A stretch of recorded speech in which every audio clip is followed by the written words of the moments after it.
오늘은 사무엘하 16장 1절부터 14절까지 하도록 합니다. 16장에는 전체적으로 보면은 시바에 대한 내용이 나오죠. 그 다음에 이제 시므이에 대한 내용이 나오고, 그 다음에 오늘 읽지는 않았지만은 후세에 대한 이야기가 또 한 번 더 나옵니다. 뭐 후세까지 하려면 시간이 너무 많을 것 같아서 오늘은 시바와 시므이에 대해서 말씀을 나누도록 합니다. 1절에서 이제 4절까지 보면은 시바에 대한 내용이 나오죠. 시바가 술수를 부려가지고 참 자기 주인 머비보셋을 속이는 것뿐만 아니라 또 모함도 하고 그리고 또한 다윗 왕을 속이는 그 내용이 1절에서부터 4절까지 나옵니다. 시바에 대해서는 우리가 잘 알죠? 이미 사무엘하 9장에서 시바에 대해서 우리가 나눈 적이 있습니다. 사울 가문이 문을 닫았을 때에 그 가문의 그 모든 재산을 빼앗은 자죠. 자기가 그 사울 가문의 모든 재산을 차지했고 그 재산으로 인해서 뭐 많은 자식도 낳았다라고 그렇게 나와 있는데 그만큼 그 재물로 인해서 호의호식하면서 편안하게 지냈다라는 그런 내용이죠. 근데 또 다른 사람이 이제 구장에는 나왔었죠. 그때 이제 나올 때는 머비보셋이 나왔습니다. 이 머비보셋은 우리가 잘 아는 대로 참 재물에는 전혀 관심이 없었죠. 물론 머비보셋의 그 행편이 너무나도 참 처참했기 때문에 어떻게 보면은 시바한테 가서 자기의 재물을 달라고 할 그런 엄두도 안 났었겠지만은, 그러니까 시바가 차지한 그 땅의 기업에 대해서는 관심이 없었잖아요. 관심이 없었고 그걸로 인해서 참 그 다윗이 은혜를 베풀어서 왕자 중 하나처럼 되게 해서 왕의 상에서 같이 먹게 했다라는 것을 우리가 구장에서 이미 나눴었습니다. 왕자 중에 하나처럼 되어서 왕의 상에서 먹는다라는 이 표현은 상속자가 되었다라는 이야기죠. 왕자 중에 하나가 되어서 왕의 상에 먹는다는 것은 상속자가 되었다는 그런 의미였다라는 것을 우리가 이제 나누었었죠. 시바는 그러니까 시바의 그 주 관심사는 이 땅의 재물이죠. 땅의 기업이죠. 처음부터 사울의 재산을 탈취했고 오늘 본문 가운데서도 또 자기가 또 머비보셋에게 빼앗겼던 그 재산을 자기 것으로 돌리기 위해서 다윗 왕을 속이는 그런 내용이 나옵니다. 철저하게 땅의 기업을 차지하는 그런 자들을 대표하는 인물이 시바하고, 그 다음에 이제 거기와 대비해서 머비보셋은 참 다윗의 상에서 같이 먹는 하늘의 기업을 차지할 자를 상징하는, 그러니까 대비하는 그런 모습을 볼 수 있고, 창세기에 나오는 그 하갈의 자녀 이스마엘처럼 땅의 기업을 차지할 자, 그 다음에 사라의 자녀인 그 이삭처럼 하늘의 기업을 차지할 자를 대비해서 그렇게 생각해 보면 된다라는 것이죠. 사울의 이 기업이 처음에는 우리가 알듯이 이제 시바에게 다 이제 넘어갔었죠. 시바에게 다 넘어갔지만은 사무엘하 9장에서 보면은 다윗이 사울의 가문의 사람들을 찾았죠. 그래서 찾았을 때에 이제 머비보셋을 찾아냈죠. 그래서 그 사울의 모든 재산을 갖다가 머비보셋에게 이제 소유권으로 넘겨줬죠. 넘겨주고 그 다음에 이제 시바는 다만 자기가 경작할 수 있는 권한만 받았었죠. 그러니까 소유권은 머비보셋이었고 시바는 그것을 경작해서 머비보셋에게 또 공급하는 그런 정도였다라는 것이죠. 그런데 이제 오늘 16장에 가면은 이제 4절에 나오면은 갑자기 다윗이 머비보셋의 모든 소유를 갖다가 시바에게 넘깁니다. 왕명으로 시바에게 넘겨버리죠. 그리고 난 다음에 이제 나중에 이제 19장에 가면은 이제 다윗이 머비보셋을 이제 만나는 내용이 나옵니다. 모든 난을 평정하고 다시 이제 머비보셋을 만났을 때에 그때에 머비보셋의 말을 듣고 시바가 갖고 있던 그 모든 소유를 다시 반으로 나누는 그런 명령을 내리죠. 그러니까 머비보셋도 절반을 차지하고 시바도 절반을 차지하는 그런 왕명을 내렸다라는 것이죠. 이거는 이제 절반의 그 소유물을 가질 수 있다라는 것은 육신의 몸을 위해서도 좀 땅의 기업도 필요하다라는 이야기죠. 우리가 신앙생활하면서 영적하면서 육신의 것은 전혀 돌보지 않고 그렇게 살 수는 없다라는 것이죠.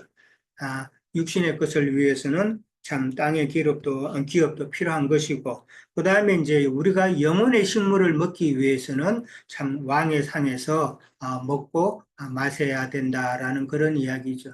그러니까 왕의 상이라는 것은 어떻게 보면은 참 진리 교회 안에서 하나님의 그 양식을 우리가 먹고 마셔야 된다라고 그렇게 생각해 볼 수가 있을 것 같습니다. 자, 오늘 1절에 가면 이제 마루턱을 지나니라고 나오죠. 다윗이 마루턱이라는 건 지난번에도 말씀드렸다시피 산 꼭대기를 이야기한다고 그랬습니다. 산 꼭대기까지 올라가서 이제 그걸 지나고 나니까 머비보셋의 종 시바가 이제 안장을 지운 두 나귀에 이제 떡 200개, 그 다음에 건포도 100송이, 여름 과일 100개, 포도주 한 가득 부대를 가지고 이제 다윗에게 나옵니다. 그러니까 다윗이 갑자기 시바가 이제 나타나니까 이제 질문을 하게 되죠. 2절에 가면은 왕이 시바에게 무슨 뜻으로 이것을 가져왔느냐라고 그렇게 질문을 이제 합니다. 두 가지 질문을 해요. 이게 많은 음식을 갖고 왔는데 이 음식을 왜 갖고 왔냐는 것이죠. 그 질문을 하는 것이고, 두 번째 가면은 또 다른 질문이 너의 종, 그러니까 내 주인의 아들 머비보셋이죠. 주인은 요나단을 이야기하는 것이고 요나단의 아들 머비보셋은 어디 있느냐라는 그런 질문을 하게 되죠. 그 질문, 첫 번째 질문을 했을 때는 이제 시바가 나귀는 왕의 가족들이 타고 그다음에 떡과 과일은 청년들이 먹고 포도주는 피곤한 자들을 마시게 하기 위함이다라고 그렇게 이야기를 하죠. 그렇게 이야기를 하고 이제 들으면은 우리는 시바가 다윗에게 참 먹을 것을 공급하러 이렇게 왔구나라고 생각해 볼 수 있겠지만은 그러나 나중에 이제 19장에 가면은 이제 사실이 이제 들통이 나죠. 결론부터 말하자면은 이 시바는 지금 자기가 다윗을 맞이하려고 그렇게 온 것이 아니라 원래는 머비보셋이 그 모든 음식을 다 준비해서 머비보셋이 다윗을 만나려고 했는데 지금 이 종 시바가 자기 주인 머비보셋을 속여가지고 자기가 가지고 왔다라는 것이죠. 그렇게 와가지고 자기의 그 원하는 바를 이루기 위해서 그렇게 했고 그 다음에 시바가 지금 다윗 왕한테 나귀는 왕의 가족들이 타고 떡과 과일은 청년들이 먹고 하는 이런 내용은 이미 머비보셋이 다윗을 만나면은 어떻게 할 것이라는 것을 말했다라는 것이죠. 그 말한 것을 가지고 시바가 자기가 말하는 것처럼 그렇게 지금 다윗을 속이고 있는 것이다라는 것이죠. 19장 26절에 먼저 한번 우리가 가볼까요? 이제 19장 26절에 가면은 이제 속이는 게 들통나는 게 나오죠. 26, 26절입니다. 대답하여 내 주 왕이여 왕의 종인 나는 다리를 절무로 내 나귀의 안장을 지워 그 위에 타고 왕과 함께 가려 하였더니 내 종이 나를 쏘겠다라고 나오죠.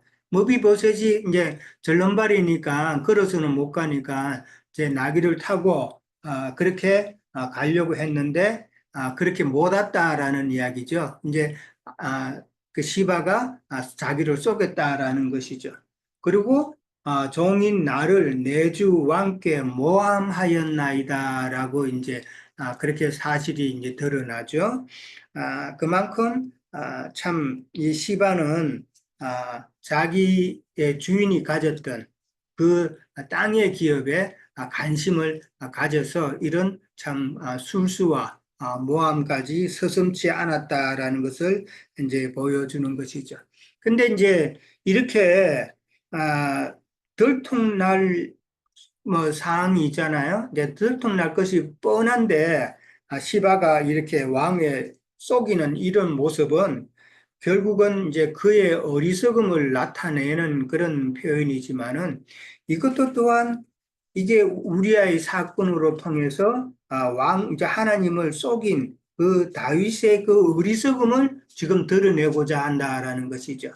시바의 그 어리석음은 결국은 다윗이 하나님을 속이고자 했던 그 어리석음을 지금 지적하고 있다라는 것이죠. 그다음 이제 두 번째 질문에는 이제 네 주인의 아들 그러니까 머비보셋이 어디 있느냐라고 질문을 했을 때 참 끔찍한 말을 하죠. 그가 예루살렘에 있는데 그가 말하기를 이스라엘 족속이 오늘 내 아버지의 나라를 내게 돌리리라 하나이다라고 참 거짓말을 합니다. 머비보셋은 꿈에도 그런 생각을 가질 수가 없는 자죠. 다윗의 상에서 같이 먹는 참 은혜를 입은 자인데 그래서 그 은혜를 참 보답하려고 자기가 모든 음식을 준비해서 오려고 했는데 시바가 자기를 속이고 또 자기를 모함했다라고 그렇게 이제 밝혀지니까 참이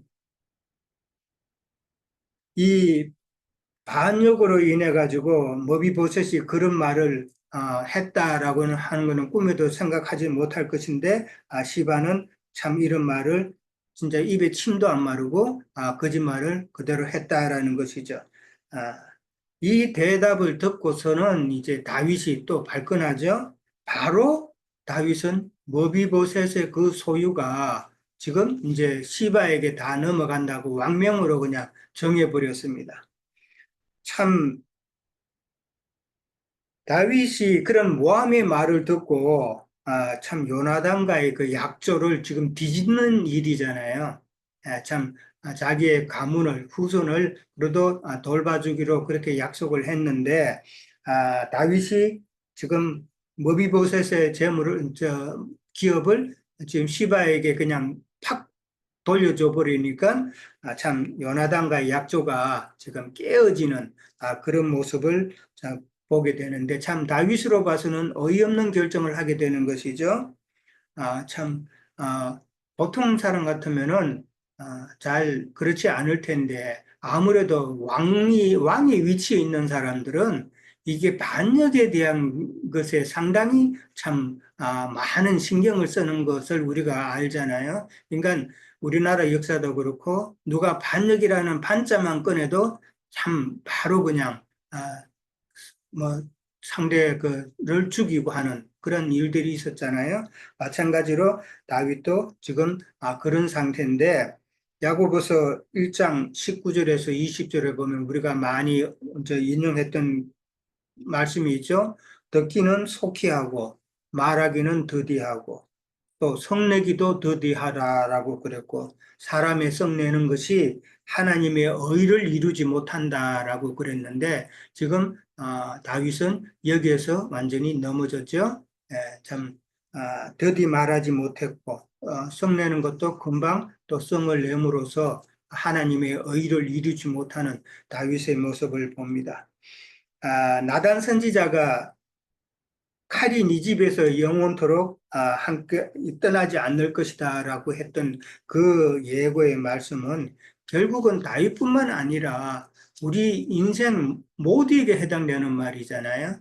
우리가 살면서 우리의 연약함, 옛사람의 성분이 이게 참 처리되지 않음으로 인해서 우리의 인생길에서, 믿음의 길에서 늘 어렵고 힘든 그런 연단의 시간들이 우리에게 있다라는 것을 우리는 또 생각을 해보게 되죠. 근데 그 연단이 결국은 우리를 완전함으로 인도한다라는 것도 우리는 잘 알고 있죠. 그래서 참 연단하는 것이 우리에게는 참 유익이다라고 볼 수 있는 것이죠. 자, 그 다음에 이제 5절에서 이제 14절까지 보면은 참 시므이에 대해서 이제 나옵니다. 사울 왕가의 친척 중에 한 사람이었던 그 시므이의 저주에 대한 내용이 나오죠. 시므이가 이렇게 저주했다라는 것은 시므이뿐만 아니라 이스라엘 내에 참 다윗의 왕권에 대해서 여전히 적대 세력이 많았다라는 것을 생각해 볼 수가 있는 것이죠. 참 왕권이 바뀌고 안 바뀌는 것은 사실은 하나님의 뜻이잖아요. 사울의 왕권을 지금 빼앗아서 다윗에게 주신 하나님은 그건 하나님의 뜻이었다라는 것이죠. 그런데 시므이처럼 사람이 그것을 불평한다고 해가지고 바뀌는 것은 아니다라는 것이죠. 그건 하나님의 주권에 관계되는 것이고 하나님께서 변할 수 없는 그런 것이다라는 것을 정해 놓으신 것이죠. 자, 근데 바후림에서 시므이가 이제 다윗을 지금 저주하게 되는 것이 나오죠. 이 바후림은 이전에도 한번 나왔죠. 어느 본문에도 나왔지만은 베냐민 지파에 있는 성읍이다라고 그렇게 나왔어요. 그러니까 그쪽은 친 사울왕 계통의 사람들이 많이 거주하는 그런 곳이다라고 보면 되겠죠. 그리고 이제 미갈의 그 두 번째 남편이었던 발디발에게서 다윗이 그 미갈을 빼앗아 올 때가 있었죠. 빼앗아 올 때에 그 발디발이 참 울면서 참 바후림까지 따라왔다라는 기록을 우리가 나누었었죠. 그때 이제 바후림에서 이제 다시 되돌아가라고 그랬을 때 되돌아갔던 그 지역입니다. 자, 시므이는 우리가 너무나도 잘 아는 대로 참 다윗을 그렇게 저주하고 돌을 던지면서 참 험한 말을 많이 했는데 근데 이제 반란이 수습된 후에는 자기의 잘못된 행동을 갖다가 고백하고 용서받게 되죠. 그게 이제 19장에 나옵니다. 19장에 보면은 시므이가 다윗한테 고백하고 용서를 받는 내용이 나오는데 그런데 솔로몬 왕 때에 가서는 솔로몬이 예루살렘 성 밖으로는 나가지 말라라는 그런 왕명을 내렸는데 이 시므이는 왕의 명령을 참 쉽게 받다는 것이죠. 그래서 그 왕명을 어기고 예루살렘 성 밖을 이제 사실은 자기 집에 종이 이제 나갔는데 그 종을 잡으러 갔던 것이었죠. 그렇지만은 왕명이 더 엄한 것이었는데 그 왕명을 무시했기 때문에 참 다시 잡혀서 사형을 받는 그런 내용이 열왕기상 2장에 나오죠. 열왕기상 2장에 보면은 자세하게 나옵니다. 열왕기상 2장 36절에서 34절, 46절 사이에 나옵니다. 그러니까 시므이의 그 잘못은 물론 오늘 내용에 있어서는 다윗을 저주하고 하는 이런 내용이지만은 전체적으로 보면은 왕명을 소홀히 했다라는 것이죠. 솔로몬 왕의 명령을 소홀히 했기 때문에 소홀히 했다는 것은 좀 교만하고 좀 자기 중심적인 그런 자세를 늘 가졌다라는 것이죠. 좀 왕의 명령을 좀 깊이 있게 생각하지 않고 자기 뜻대로 함부로 참 교만 방자히행한 그런 자였다라는 것이죠. 그렇기 때문에 그는 사형을 당한 것이고 그 다음에 이제 이 지금 시므이가 왕명을 소홀히 했다라는 이 사실은 다윗도 하나님의 언약을 소홀히 했다라는 것을 드러내기 위해서 이런 표현이 또 나온다고 보면은 다윗도 하나님의 언약을 소홀히 했기 때문에 징계를 당한 것인데 근데 다윗은 돌이켰다라는 것이죠. 돌이켰기 때문에 결국은 하나님의 품에 들어가는 그런 은혜를 받았는데 이제 그게 차이라는 것이죠. 그 다음에 이제 시므이가 6절에 가면은 돌을 던지는 내용이 나옵니다. 돌을 던진다는 것은 우리가 잘 알듯이 율법에 보면은 어떤 죄 지은 자가 있으면은 그 죄 지은 자는 마땅히 돌에 맞아 죽임을 당한다라는 그런 의미잖아요. 그러니까 마땅히 죽어야 할 자라는 그런 의미를 가지고 돌을 던졌다라는 것이죠. 우리가 그냥 뭐 나쁜 거 있으면은 뭐 짐승이 오거나 이러면 그냥 돌 던지는 그런 것이 아니라 죽일 목적으로 돌을 던졌다라고 이해를 하면 될 것 같습니다. 그렇게 돌을 던진 이유는 다윗이 사울 가문의 피를 흘린 자라고 이제 시므이가 생각을 했다라는 것이죠. 그러니까 율법에 보면은 피 흘린 자는 또 피 흘림으로 그렇게 돌에 맞아 피 흘림으로 이는 이로 갚는다라는 그런 원칙이죠. 그래서 돌을 던졌다라고 그러는데, 그러니까 시므이가 그렇게 생각한 것은 사울의 아들 이스보셋과 그다음에 그 사울의 군대 장관이었던 아브넬이 이제 죽게 되잖아요. 그게 둘 다 결국은 요압 장군에 의해서 죽게 되죠. 그 요압에 의해서 죽게 되었는데 지금 시므이는 요압이 죽였지만은 그러나 그 배후에는 지금 다윗이 그렇게 지시한 것이다라고 생각했다라는 것이죠. 그래서 지금 사실은 다윗이 사울 가문의 피를 흘린 자다. 이렇게 지금 시므이는 생각하고 그렇게 또 돌을 던지면서 저주를 했다라는 그런 이야기죠. 그러니까 저주하면서 피 흘린 자여라고 바로 나오죠. 피 흘린 자여. 그 다음에 또 사악한 자여라고 그렇게 이야기합니다. 사악한 자라는 말은 아브넬과 이스보셋을 지금 요압이 죽인 것처럼 그렇게 참 일을 꾸민 그런 사악함을 두고 하는 이야기죠. 그렇게 해서 사악한 자라고까지 표현을 합니다. 그러면서 가그라 가그라라고 그렇게 이야기를 하는데 이 가그라라는 말은 뭐 go away go away 뭐 그런 식인데 멀리 꺼져버려라는 이야기인데 성경에서는 이제 어디로 떠나간다라는 말은 하나님의 기업의 땅에서 이제 떠나서 하나님이 없는 이방인의 땅으로 쫓겨간다라는 그런 의미죠.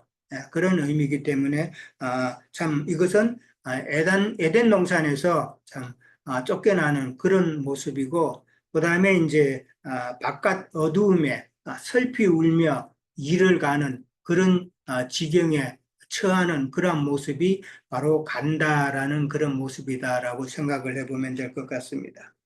그 다음에 이제 8절에 가면은, 시므이가 압살롬의 그 반역이 사울 가문을 무너뜨린 참 하나님의 징벌이다라고 그렇게 시므이가 이야기를 합니다.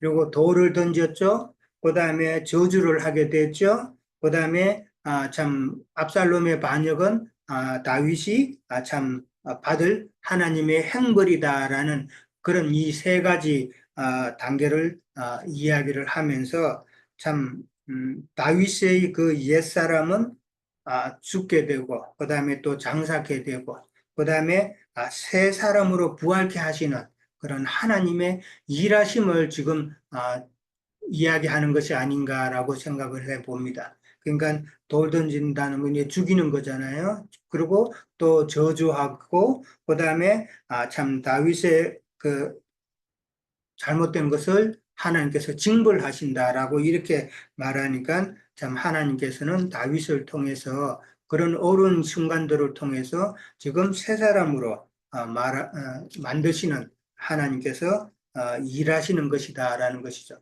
이것을 갖다가 다윗이 또한 느꼈다라는 것이죠. 그렇기 때문에 시므이를 갖다가 참 그냥 놔두라고 이야기했다라는 것이죠. 그 다음에 이제 사실은 그 지금 시므이가 말하는 그 하나님의 징벌 이야기하는데 다윗이 받는 이 징벌은 왕이 되기 전에 사울 가문에 대해서는 피를 흘린 게 없다라는 것이죠. 그러니까 다윗이 받는 이 징벌은 다윗이 왕이 되고 난 이후에 참 왕권을 갖다가 오남용 해가지고 무고한 자를 죽인 그런 피 흘린 것이지 사울 가문에 있어서는 자기 손으로 피 흘린 것은 없다라고 그렇게 봐야 된다는 것이죠. 그러니까 시부인은 철저하게 지금 잘못된 생각, 잘못된 지식 가지고 지금 다윗을 핍박하고 있다라는 것이죠. 그러니까 이런 것을 시므의 박해는 갈라디아서 4장 29절에 보면은 육체를 따라 난 자가 성령을 따라 난 자를 갖다가 박해한다라는 말이 있는데 이거는 저기 이스마엘이 이삭을 갖다가 박해하는 그 내용이죠. 마찬가지로 사울의 계보에 있는 자, 그러니까 땅의 종교인들이죠. 사울의 계보에 있는 자가 다윗의 계보에 있는 참 진리 교회에 있는 자들을 지금 박해하는 것과 똑같은 이치다라고 보면 될 것 같습니다. 그러니까 시므이의 이런 행동은 다윗을 오해했기 때문에 생긴 것인데 그냥 이렇게 저주하고 하는 것도 사실은 시므이도 자기 목숨을 내놓고 지금 저주하는 거잖아요. 진짜 아비새의 말대로 진짜 목을 따면은 어떻게 그 위험이 노출되는 상황인데 충분히 딸 수 있는데 근데 이 시므이도 자기 목숨을 내놓고 이렇게 저주했다는 것도 우리가 생각해 봐야 된다. 시므의 저주는 결국은 오늘날로 우리로 말하자면 우리 진리를 전하는 자들에 대한 그 자들의 박해잖아요. 며칠 전에도 옛날에 아는 사람하고 우연히 이제 친구한테 전화를 했는데 신앙생활에 대해서 이야기하면서 신앙생활 좀 잘 생각해보고 그렇게 해. 뭐 그렇게 몇 마디 충고도 안 했는데 벌써부터 이제 태클을 걸고 들어오는 거예요. 태클을 들고 들어오면서 아니 옛날에 이제 그 교회 다니던 친구인데 유집사 말대로 그 집에서 그렇게 혼자 공부하고 하면 그거 잘못되면 어떡하려고 그러느냐고 그냥 따지더라고요. 그런 것들이 참 어떻게 보면은 그렇게 따지면은 그 사람의 영혼은 진짜 영적 생명은 그냥 그 순간에 생각나는 거예요. 아이고 저렇게 비방을 하면은 당신의 그 영적 생명은 이게 죽었다. 그거는 참 바깥 어두움에 버려둘 자밖에 못 되겠구나. 이제 그런 생각이 들죠. 그러니까 시므이도 마찬가지예요. 자기가 죽을 요랑하고 지금 박해하는 거거든요. 오늘날 우리를 박해하는 참 비진리에 있는 사람들도 자기가 영원히 죽는다는 것은 꿈에도 생각하지 못하고 그렇게 참 박해를 하고 저주를 하고 좀 험한 말을 하는 것을 우리는 생각해 볼 수 있는 것이죠. 자, 그러니까 말씀을 오해해가지고 진리를 대적하면서 또 전하는 자들을 자꾸 이렇게 저주하는 박해하는 것과 똑같은 모습을 우리는 시므이를 통해서 볼 수가 있다라는 것이죠. 그 다음에 이제 9절에서 14절에 가면은 다윗과 스루야의 아들들에 대해서 나옵니다. 9절에 가면은 스루야의 아들 아비새가 이제 왕께 여짜오되 이 죽은 개가 어찌 내 왕을 저주하리까 청하건대 내가 건너가서 그의 머리를 베게 하소서라고 아비새가 나섭니다. 조금 있으면 이제 또 다른 그 내용도 나오겠지만은 아비새가 이런 말을 하는 것은 자기가 다윗의 마음을 알고 충성을 해서 그러는 것은 아니죠. 지금 아비새는 다윗의 마음은 안중에도 없어요. 다윗이 지금 어떤 생각을 하고 있는지, 다윗은 지금 시므이를 통해서 하나님께서 지금 자기에게 말씀하시는 거구나라고 지금 깊이 깨닫고 있는데, 다윗의 마음과는 반대로 아비새는 내가 가서 저는 먹다 오겠습니다. 이거거든요. 그러면은 다윗의 마음을 전혀 읽지 못하고, 다만 자기가 그렇게 하겠다라는 것은 자기가 참 시므이를 죽여서 왕의 그 기분을 좋게 하고자 하는 자기의 전공을 세우고자 하는 그런 목적이다라는 것이죠. 그러니까 전혀 왕의 마음을 이해하지 않은 그런 상태다라는 것을 우리가 먼저 이해를 해야 됩니다. 그래서 10절에 가면은 그런 말이 나오는 거예요. 스루야의 아들들아, 내가 너희와 무슨 상관이 있느냐 이 말을 합니다. 말만 보면은 좀 어렵죠. 내가 너희와 무슨 상관이 있느냐 이 말을 합니다. 이 말은 나의 이 수모가 너희와는 상관없다라는 그런 뜻이거든요. 그러니까 즉 지금 스루야의 아들들이면은 요압과 아비세와 아사헬이거든요. 이 삼형제잖아요. 이 스루야의 아들들이잖아요. 우리가 잘 알듯이 스루야의 이 아들들은 씨 다른 형제들이죠. 씨가 다른 자들이단 말이에요.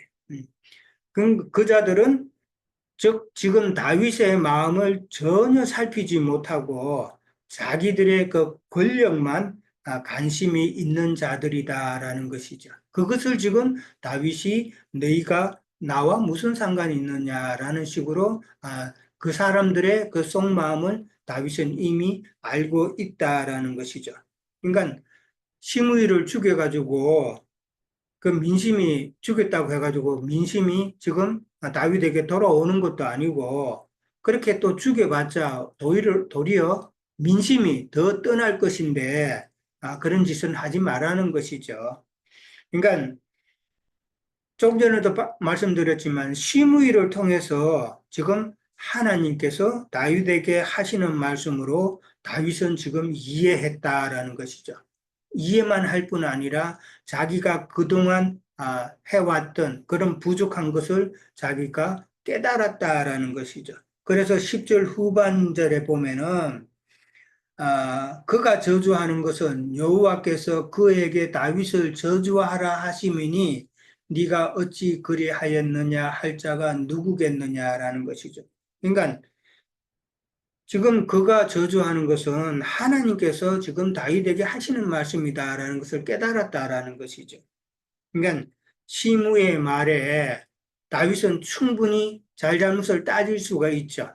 변명할 수가 있죠. 자기가 한 것이 아니라 요압이 그렇게 한 것이라는 것을 충분히 증거할 수 있지만은 다윗은 그것을 따지려고 하지 않았다라는 것이죠. 그리고 자신을 하나님 앞에서 징벌을 받아야 할 죄인이다라는 것을 인정하고 있는 그런 모습이고 또한 근신하고 있는 모습이다라는 것이죠. 그러니까 스스로 진짜 아비새를 시켜서 원수 갚으려고 하지 않고 지금 자신을 돌아봤다라는 것이죠. 지금 그러니까 이런 피난길에서 참 다윗은 하나님의 엄청난 연단 가운데서 자기를 되돌아봄으로써 정말 어떻게 보면은 참으로 복된 시간을 지금 가지고 있게 된 것이다라는 것이죠. 그 다음에 이제 11절에 가면 내 몸에서 난 아들도 내 생명을 해하려고 하는데 저주하도록 그냥 두라라고 그럽니다. 참 저주로 인해서 다윗으로 봐서는 자기의 그 연약한 모습, 자기의 부족했던 모습을 보게 되는 것이 훨씬 지금 다윗에게는 유익이 있기 때문에 시므이를 그냥 놔두라라고 그렇다는 것이죠. 예. 그 다음에 이제 12절에 가면 여호와께서 나의 원통함을 감찰하신다 그랬습니다. 그 원통함이라는 것은 사울의 가문에 피 흘린 적이 없다라는 것이 있죠. 이제 그 자기는 전혀 그게 인발부가 안 됐는데 시므이가 그런 식으로 한 것에 대해서 원통하다고 표현을 한 것이죠. 그 저주 때문에 여호와께서 선으로 내게 갚으실지어다라고 참 그런 말을 또 합니다. 그러니까 이 정도 되면은 다윗도 참 많은 연단 가운데서 참 복을 받았다라는 것을 이제 깨달을 수가 있겠죠. 13절에 가면 시므이는 계속 따라가면서 저주하고 돌을 던지면서 먼지를 날렸다라고 그렇게 이야기합니다. 계속 저주했다는 것이죠. 우리가 볼 때 다윗의 그 피난길에서 저주 당하면서 다윗이 그냥 두는 것은 마치 예수님께서 골고다 언덕으로 올라가실 때에 많은 유대교 지도자들이 예수님을 저주하고 비방하고 했던 그 모습을 우리가 생각해 보죠. 그럴 때도 예수님은 한마디 대꾸도 하지 않고 그냥 침묵하셨다라는 것을 우리는 또 알게 되죠. 그런 모습을 지금 다윗에게서 우리는 또 볼 수 있다라는 것이죠. 자, 저는 오늘 여기까지 하도록 하겠습니다. 자, 이어주세요.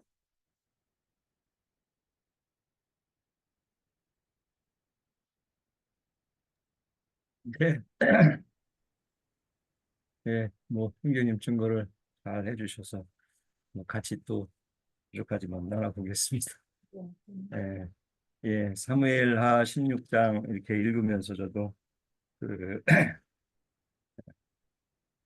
문베셋의 종 시바죠, 시바. 예. 사울의 종이었다가 이렇게 이제 무비보셋 사울의 아들인 무비보셋의 종 시바가 이렇게 등장을 하는데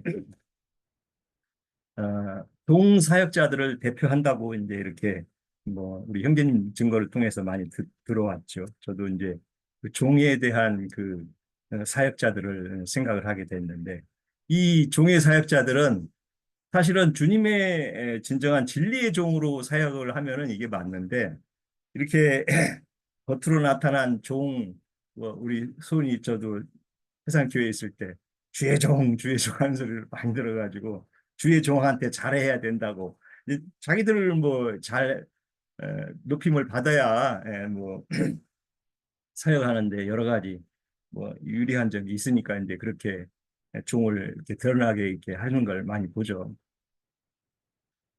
근데 이 종들의 이 특색을 보면은 에, 땅의 것에 대한 그 은혜를 갖고 있다는 거죠. 땅의 은혜를 갖고 있다는 거죠. 다윗에게 이렇게 해서 그 처세술로 잘 이렇게 포장해 갖고 와가지고서는 하고서 다윗과 함께 은혜를 입게 해달라고 이렇게 소원을 하시는데 그 은혜가 하늘에 신령한 은혜가 되면 참 좋을 텐데 땅의 것으로 은혜를 이렇게 구하는 이 종의 사역자들을 보면은 가려진 자들이죠. 뭐 우리가 뭐 하도 많이 들어가지고 그래서 저는 종 사역자 중에 이제 그 엘리사 때죠. 예, 그 엘리사의 뭐야, 그 유명한 유명한 자가 있죠. 그 땅의 사역자로 그 유명한 사람이 그 어, 유명한 사람인데 지금 갑자기 또 기억이 안 나네. 예, 한번 왕하인가? 예, 왕하에 그게 나와 있는데 예,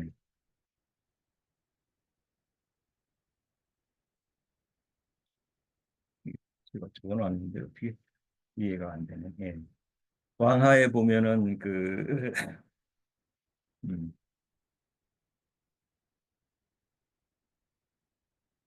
게하시죠, 게하시. 예, 게하시가 엘리사의 에, 요단강에서 처리받은 나만 장군의 에,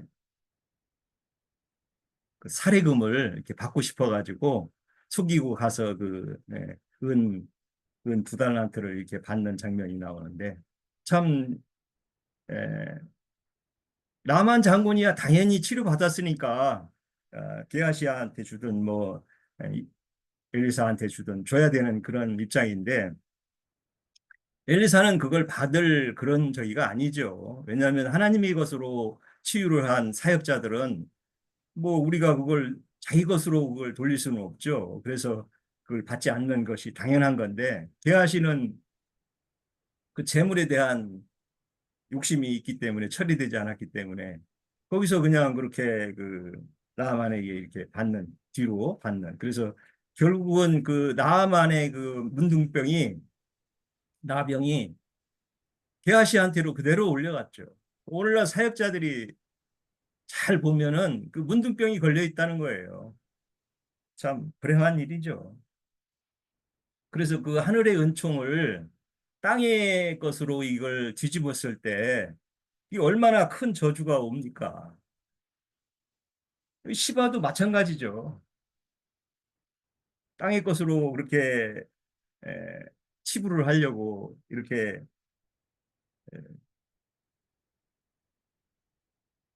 무미보셋 것을 그렇게 에, 무미보셋을 어, 가이드왕으로부터 그렇게 저주를 하고 또 이렇게 모략을 해서 참 이렇게 할 수 있다 하는 그런 배짱이 우리 유영진님도 참 배짱이 있다고 그랬는데 정말 제가 볼 때는 이 사람들의 그 배짱은 어둠의 배짱이기 때문에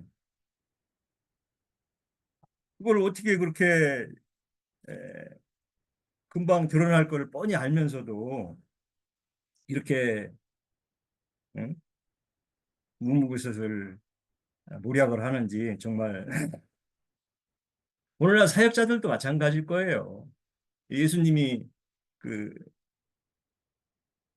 마지막 그리고 심판 때에 그들이 백일하에 모든 그런 신앙생활하고 그들이 한 것들이 드러날 텐데 참 놀랍죠.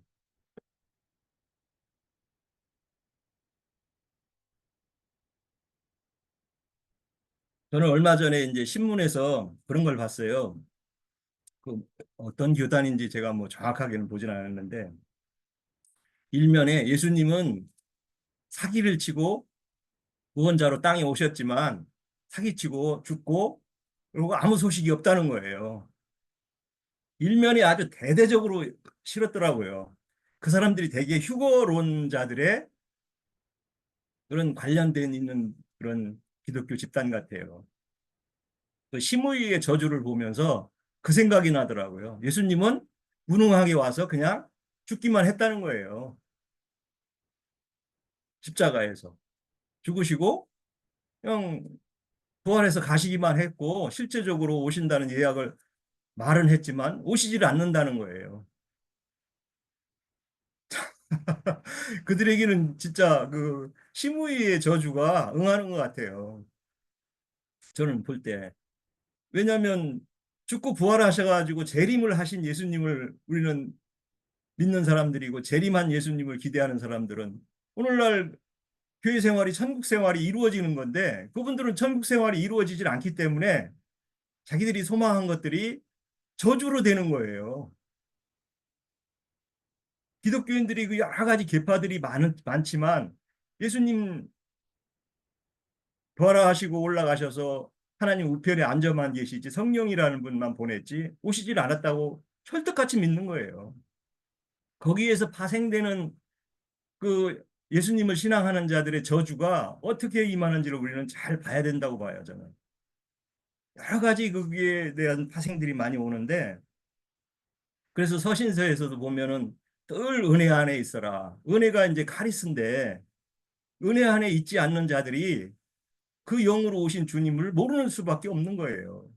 은혜가 되질 않죠. 왜냐하면 은혜이신 주님이 복음으로 진리의 말씀으로 내 안에 임재해서 나의 속사람이 천국이 계속 되어져 가야 되는데 그런 사안이 일어나질 않기 때문에 육신으로 오신 예수님만 알기 때문에 저주가 되는 거죠. 참 놀랍더라고요. 그렇게 당대하게 신문에다가 예수님이 사기꾼이라고 그렇게 광고를 내고 기독교 단체를 자기네들이 표명하는 거 보면은 참 같은 신앙을 하면서 주님 안에 우리 있는 우리들은 놀랍지요. 그런 신앙들을 하는 사람들.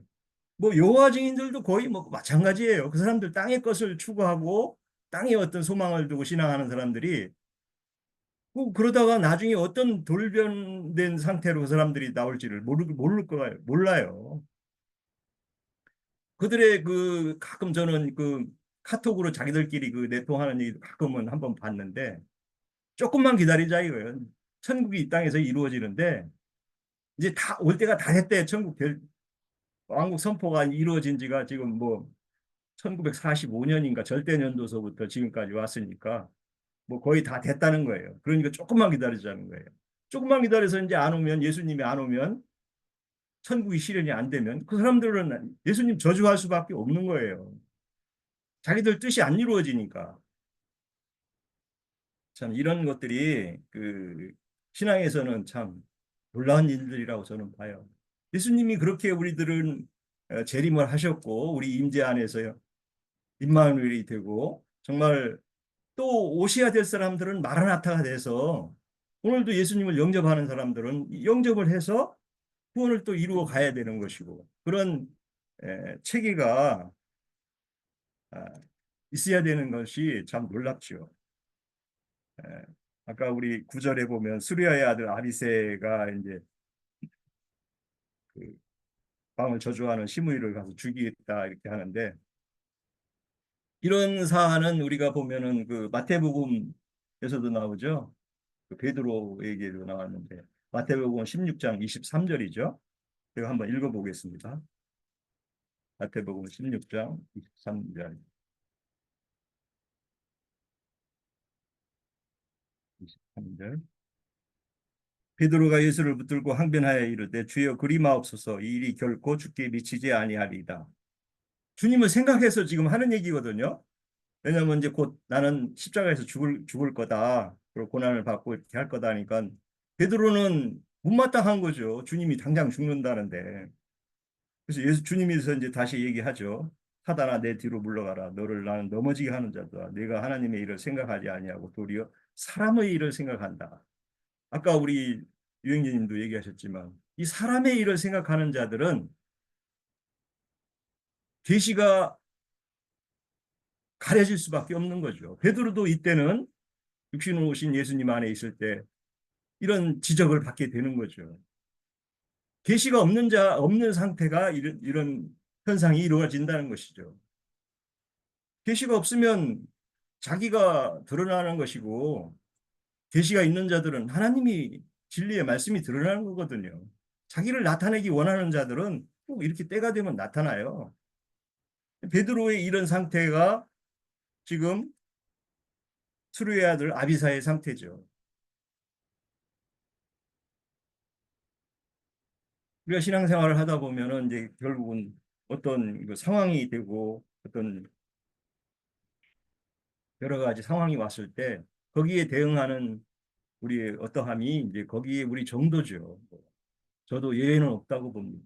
그래서 우리가 은혜 안에 있는 그런 것들이 있을 때 끝까지 은혜 안에 있을 때 정말 진리가 아, 은혜가 뭐 신약 성경에는 카리마라고 그러는데 카리스 예. 세상에서도 뭐 카리스마 있는 사람들은 뭐 이렇게 뭐 뭘 이렇게 특별하게 잘하면 은사적으로 하는데 카리스라는 건 복음의 이치를 잘 알고 깨달아 있다는 얘기죠. 진리의 말씀들이 복음의 이치를 잘 알고 있는 자들을 은혜 안에 있는 자들이라는 얘기죠. 그럼 우리가 카리스가 있어야 정말 계시가 있는 자고 진리 안에 있는 이런 여러 가지 상황들을 아, 있을 때 다른 사람도 진리 안으로 이끌 수 있고 또 본인도 진리 안에서 주님 앞에 있는 자라는 것들이 우리가 대변이 되는 것이죠. 그래서 땅의 것을 이렇게 추구하는 그 사역자들을 보면 그런 그 카리스와 은혜를 땅의 것으로 바꾼다는 게 참 얼마나 그 본인 자신에게도 불행이고 그러면서도 진리 안에 있는 것에 해서 많은 사람들을 더 비진리로 이끌고 결국은 배나 더 지옥 자식이 된다 하는 그런 이치가 작동한다는 게 참 오늘날 이 종교 체계에 응하는 걸 보면 참 놀랍고 참 두렵습니다. 저도 많은 그 사역자들을 유튜브를 통해서 들어보지만 사실 어떤 부분에서는 부분 진리들이 있어요. 그런데 그 진리가 꼭 어디에 가서는 경륜이나 계시에 가면은 꽉 막혀 있다는 것을 딱딱 봅니다. 왜냐하면 뭐 형제님 말씀을 통해서 우리는 진리 안에 잘 이해되고 가감 없이 이렇게 이해된 체계 안에 있다 보니까 무엇이 참으로 그들에게 부족하고 무엇이 더 어둠으로 그들을 내모는지를 그는 다 이해하고 있다는 게 하나님의 은혜 안에 있는 자들의 에, 은혜라고 봅니다. 은혜 위에 은혜라고 그러죠. 그래서 오늘 사역자 그 시바와 또 아비새 또 시므이 들을 이렇게 비유하면서 다윗과 이렇게 우리가 살펴볼 수 있는데 정말 신앙 체계 안에는 여러 가지 그런 교훈과 표상들이 우리에게 어떻게 이해되고 그들의 신앙의 행위가 결국은 어떤 것으로 종말로 치닫는지를 이런 말씀들을 통해서 우리가 상고해 볼 수 있다고 봅니다. 마치겠습니다. 네, 홍영재님 준비하신 거 있으신가요? 오늘, 오늘 정도는 우리 자매님들은 좀 하실 게 없을까 싶긴 한데, 음, 네, 우선 우리 15장에서 보면 다윗편에 섰던 그 충성된 그 이때와 후세라는 어떤 모습을 봤고요. 또 다윗을 가장 아프게 했던 그 아들 압살롬과 그 신하인 아이도베, 이 반역과 배신에 대한 것들을 우리가 살피고 왔는데, 오늘은 이제 시바와 시므이라는 그런 아주 소화적인 어떤 정신 세계를 가지고 있는 그런 두 사람의 어떤 모습을 우리가 볼 수가 있을 것 같아요. 그런데 이제 시바가 그 다윗에게 나오는 모습을 이 말씀을 볼 때 저는 생각나는 게 여호수아 9장에 보면 음, 그 기본 족속들이 자기들의 어떤 생명을 이렇게 구걸하기 위해서 여호수아에게 나올 때 이 먼 데서 혼자처럼 막 이렇게 헤어진 가죽 부대에다가 포도주를 담고 뭐 떡은 곰팡이가 나고 막 이런 것들을 이제 그런 모습으로 나타나죠. 그런데 이제 시바나 기브온 족속들이 다 이렇게 그 앞에 서 있는 다윗이나 여호수아를 이제 속이기 위해서 이제 이렇게 등장하는 모습인데, 그런데 이제 그 기본 족속들은 생명의 주관이 여호수아에게 있다라는 걸 알고 그런 어떤 목숨을 구걸하기 위해서 이렇게 찾아오는 어떤 그런 모습이라면, 시므이 같은 경우에는 그 다윗이 가장 힘들고 어려울 때 그것을 기회 삼아 가지고 자기의 어떤 그 일을 이렇게 이루고자 하는 어떤 그런 모습으로 이렇게 등장하는 것이 아주 대조적이다. 그래서 우리가 어째 보면 죄인으로서 어떤 생명을 이렇게 연장받는 것이 어째 보면 기본 족속처럼 음, 그렇게 구걸하는 어떤 입장이어야 되는데, 이제 오늘날 이렇게 어떻게 신앙하다 보면은 또 지나치게 이제 당당한 어떤 그런 걸로 이렇게 예, 하나님 앞에 서는 어떤 그런 것들도 있는 듯해요. 아무튼 오늘 이 아주 그 기회주의적이고 또 우리 19장에 보면 이 시므이와 시바가 행한 것들이 다 이렇게 드러나게 되거든요. 다윗이 완전히 회복되었을 때. 그러면 이들은 그때는 또 이제 다윗이 힘을 가졌을 때는 그 어떤 아주 비열하게 자기 어떤 생명을 이렇게 이렇게 구걸하는 어떤 그런 모습으로 나타나고, 또 힘이 없고 이렇게 초라한 모습이 됐을 때는 가장 또 이렇게 아픈 부분을 이렇게 후벼 파는 어떤 그런 어떤 행동을 하는, 그러니까 인간으로서의 어떤 가장 비열한 어떤 그런 모습을 보여주는 두 사람의 어떤 모습으로 보여요. 특히 이제 시바 같은 경우에는 자기가 섬겨야 할 그 주인을 이렇게 모함까지 해가지고 그런 다윗의 어떤 성정을 이렇게 흐리게 만들어서 자기의 어떤 목적한 것을 이루는 어떤 그런 모습을 보는데, 에, 그래서 결국에는 이제 이런 것들이 공의 하나님의 어떤 행사로 인해서 이렇게 온전히 이렇게 드러나는 게 이제 우리가 앞으로 볼 19장의 어떤 모습이라는 생각이 들고요. 또 시므이 같은 경우에는 이제 저는 어떤 생각이 드냐 하면, 이미 대세가 꺾였고 하나님의 뜻이 이제 사울에서 이제 다윗 시대도 완전히 전환이 됐음에도 불구하고 과거의 어떤 영하에 이렇게 붙들려 있는 사람들, 그런 사람들의 어떤 정형적인 모습이라는 생각이 들어요. 그래서 이게 이제 참 사람이 그런 거에 대해서 이렇게 붙잡히기가 쉬운데, 그 뭐 흔히 영자의 전성시대에 없는 사람이 누가 있습니까? 그죠? 그리고 과거에 어떤 힘들고 고난받았던 일들은 시간이 지나면은 그것이 굉장히 아름다운 추억으로 모든 사람들이 다 기억을 해요. 그렇게 그거를 지난 것들을 막 아픔으로만 기억하느냐 하면 그것을 어, 비하하거나 그렇게 해서 좋은 어떤 그래서 추억은 늘 아름다운 걸로 이렇게 기억하듯이 그런 거에 이렇게 붙들려 있는 사람들이 꼭 있거든요. 그래서 이제 아주 지엽적인 어떤 뭐 가문이나 혈통이나 지연이나 그 또 어떤 학연이나 이런 거를 이렇게 그런 거에 붙들려서 이렇게 행사하는 어떤 그런 것들이 참 인간들이 범하기 쉬운 일들인데 그런데 이제 세상 사람들은 오늘날 우리 사회를 보면 모든 것이 이런 걸로 인해 가지고 다 이렇게 얽히고 설켜서 그래서 인간 세상의 어떤 어, 불의와 아주 소화적인 어떤 그런 정신 체계에 머물러 있다라는 것을 우리가 알 수 있는데 그에 비해서 이제 그 다윗의 어떤 모습은 전혀 이렇게 다른 모습을 보여요. 그래서 오늘 그 시바와 시므이의 어떤 그런 행위를 이렇게 받아들이는 바라보는 다윗의 어떤 모습은 시바와 시므이가 어떠한 일을 하더라도 다윗의 어떤 성정에는 어떤 흔들림이 없는 어떤 모습을 보여요. 오히려 아들인 압살롬과 신하였던 아히도벨의 어떤 배신은 아파하지만 이런 어떤 소화적인 어떤 사람들이 뭔가 이렇게 하는 것은 원래 그런 사람은 그러려니 하는 것이 이제 다윗의 어떤 그렇게 이렇게 엿보이는 건데, 그래서 지금 이 두 사람이 이렇게 다윗에게 행하는 것을, 이거는 하나님이 그렇게 허락하시니까 이들이 이렇게 행하는 것이다라고 이렇게 받아들이는 거거든요.